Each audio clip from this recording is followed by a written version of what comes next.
Tychicus? Tychicus I have come across several times in the Bible.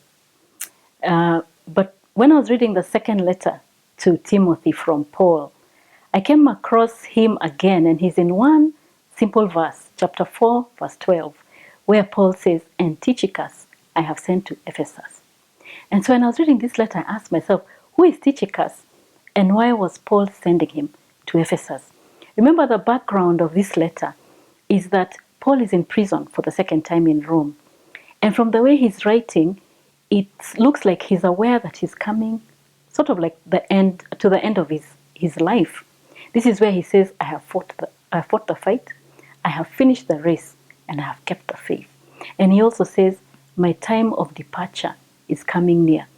So it seems to me like Paul knew that he was coming towards the end of his life. And so I'm wondering, he's in Rome, in prison, he's in a foreign land, he wants to talk to the Ephesians, and he's calling a man called Tychicus, and he wants to send him there. So I realized this man Tychicus, there must be something special about him. Then I began to do a little more research. Rome and Ephesus, when I look at the map, there's 2,000 kilometers between the two. That's like between Nairobi and Lusaka in Zambia. Remember, this is 1st century AD.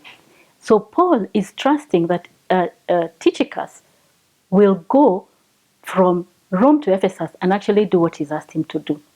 Reading a little bit, I discovered that Paul was actually sending him with a letter to the congregation at Ephesus.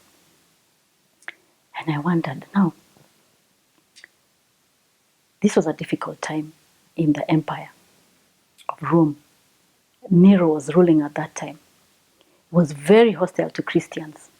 Paul is asking Tychicus to take a letter which will immediately identify Tychicus as a Christian were he to be caught by the soldiers of Nero, which means Tychicus is putting his very life at risk. What is this letter, and why is it so important?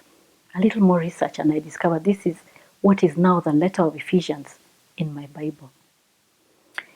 And so I began to reflect on how important this mission was, that Paul was entrusting such an important thing to a companion.